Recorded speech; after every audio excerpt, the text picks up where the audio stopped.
Here's your chubby, unattractive host. It's okay to be fat, son, but fat and a bitch? Cort Freeman. Hello, friends, family, and fan. Welcome back to Cort Freeman Live-ish. Have a pretty fun one today, or at least we're gonna try, despite some very serious topics. Gonna be talking about the Coldplay cheating scandal. That's everywhere right now, so we have no choice but to address it. South Park, finally back, a little later than planned, but better late than never. And Fat Joe drinks how many Diet Pepsis a day? Even from me, a pop lover, this is quite shocking. But we're going to start with the Coldplay thing because it's everywhere right now. Everywhere you look, social media, brands are making fun of it. MLB teams are redoing it at their games. Saw that in Philadelphia. Other concerts have made fun of it. It's just everywhere right now.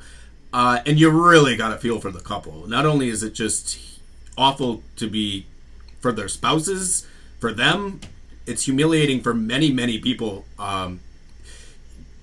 Usually cheating on your spouse, it's always bad, but it doesn't get you fired. This time around, it's different. He had to resign, or was he fired? But no longer. The CEO, who was caught at the Coldplay concert canoodling with somebody, has now lost his job. If you haven't heard about the whole thing, where have you been? You've been living under a rock, but I'll quickly rehash it. Coldplay concert in Massachusetts at Gillette Stadium. They were performing and they had a kiss cam. You've seen them all the time at NBA games and stuff, where they put a couple on and the crowd cheers and you kiss. And this couple got put on it, and immediately, once they realized that they were on camera, separated and went separate ways and wouldn't look anywhere. It was really, really awkward. And Coldplay frontman Chris Martin noticed it too. He even called it out that it possibly might be an affair. And it turned out that he was indeed correct. The video quickly went viral. It was everywhere instantly. By the next morning, they had already identified who the couple in the video was, who their spouses are, everything about them, what company they work for. Not too much longer later, he no longer works there. She, I think, still is. So that's going to be something to keep an eye on. But cheating doesn't usually lead to you losing your job. So it's bad enough that you're losing your spouse over it, and then to lose your job, and now every time you go to interview somewhere else, they're going to know you're the Coldplay guy. And so there's been a lot of jokes online, a lot of memes. They're everywhere. Many of them about how embarrassing this is for the couple to be spotted at a Coldplay concert, and there's a lot of funny ones. But I do have to get it out there that I am indeed a Coldplay fan. I do like their stuff. More so the pre-2008 stuff. Yes, I like the whiny Coldplay, the whiny, sad Coldplay. Right up my alley. A Rush of Blood to the Head. Parachutes. Still some of my most listened to albums. But this story, it's crazy because it's everywhere right now, no matter where you are on social media, even out in the world, people are talking about it and redoing it. But I have a feeling that 2 weeks from now, it's going to be gone. Out of sight, out of mind. We'll forget about it completely. I don't know what else could happen from here. I feel like everything that could have came out already has. So how it's going to further and get worse, I don't see it happening. So I think we're at the peak of it now, and it's just going to continue to die down. Probably until Halloween. I can see people redoing it for Halloween costumes. Couple costume, it might be a popular one. Halloween 2025. But my money would be on this story's going to be gone in a couple of weeks. There should be bigger stuff out there. And so enjoy it while you can. Enjoy these memes. I know they're starting to get annoying, but enjoy them while you have them. I think part of the reason it went so viral is because we're all familiar with the kiss cam. You know, many of us so annoyed by it. We've been duped by kiss cams before. There's been viral videos of, you know, the boyfriend getting up to go get popcorn and the girlfriend kisses the guy next to her on the kiss cam, and boyfriend's shocked, and then you find out, yeah, that's fake, it's actors. There's been so many of those before. So when I first saw this one at Coldplay, I thought that's what it was. Like, oh great, another fake kiss cam video. But once you watched it, it looked pretty real. You could kind of tell, like, I don't think they're acting, unless they're fantastic actors. Something's going on there. And it was. And they handled it wrong. At that point, you either got to, like, continue embracing and just laugh and have fun with it. Immediately separating, called out that something weird was happening. You could do that. Or you kiss right then and you just go public. We're now together. You text your spouse right then. Divorce. We're done. It would be the only way to save yourself. Otherwise, you are so much trouble. Imagine just knowing what you just did and just hoping, I really hope this doesn't go viral. I hope nobody filmed that moment when everybody at the concert has their phone out. You just know you're doomed. Horrible for them, horrible for the spouses.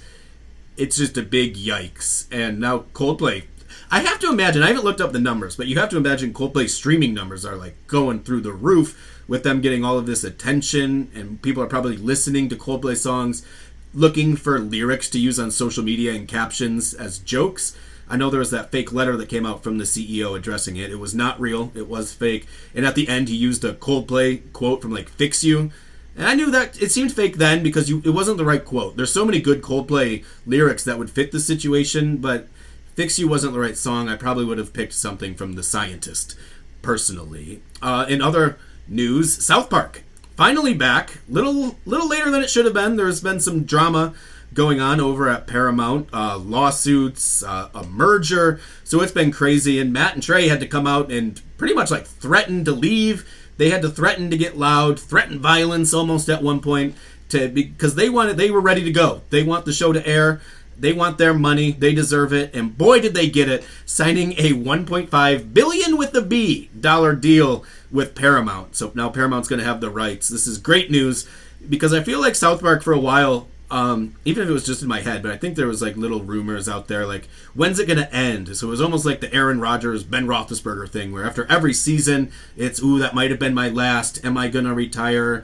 And then they come back. And so now we don't have to worry about that for South Park for like 5 years, I think. Very, very excited about this deal. I'm a huge South Park fan.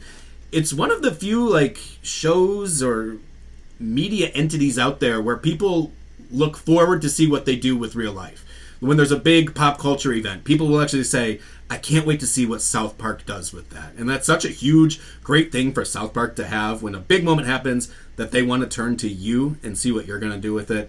And they have that. There's not a lot of other shows out there that can say it. South Park can own it, and they deserve it.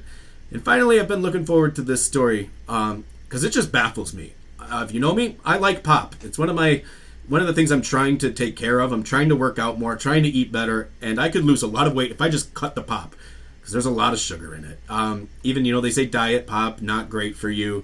People always say, oh, switch to Coke Zero. You can't taste the difference. Yes, you can. You absolutely can. You could give me the Coke challenge, a Coke, a Pepsi, Diet Coke, and a Coke Zero. I'm very confident I would be able to nail it. They taste different. You can't fool me. They don't taste the same.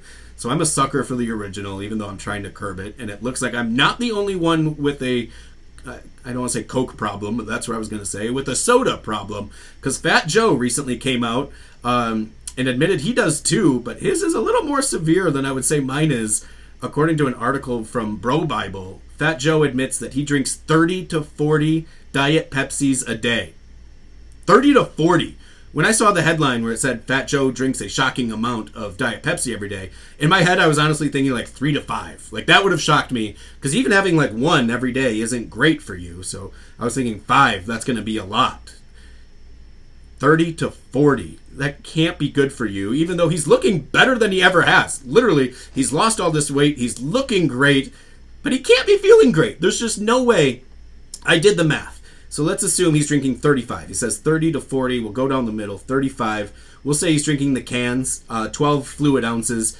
12 times 35, 420. That's 420 fluid ounces a day, which is roughly 3 gallons. He's drinking more than 3 gallons worth of Diet Pepsi every single day. That can't be good for you, even though he's looking great. Something's going on there, because that's so... Imagine drinking 3 gallons of water. That would be so difficult to do every day. You'd have to do it from when you wake up until when you go to bed, pretty much nonstop. And then you add that it's not just water, there's all the extra ingredients that's in a Diet Pepsi as well. How is he doing this? This sounds like a punishment. It's like when you catch a kid smoking cigarettes and you make him smoke the whole pack. Smoke the whole carton, because then they'll never want a cigarette again. He's like punishing himself. After 3 gallons in one day, I don't think I would ever go back. And he's doing it every day, and I can't even be mad. I'm kind of just impressed. I can't even fathom doing it. I think I would die. I think, wouldn't you drown almost at that point? 3 gallons of liquid going into your body every single day like that. It can't be good, but it appears to be working for him. But I guess that's why they say you can't judge a book by his cover, because something's going on inside of his body right now. He has to be miserable, probably incredibly gassy. I just can't fathom it. Seriously, if I drink 1 a day, I feel it. 30 to 40. My guy, you need help. That's just not right. That's been it for today. Appreciate the 4 of you who are listening and watching. I'll see you again next week.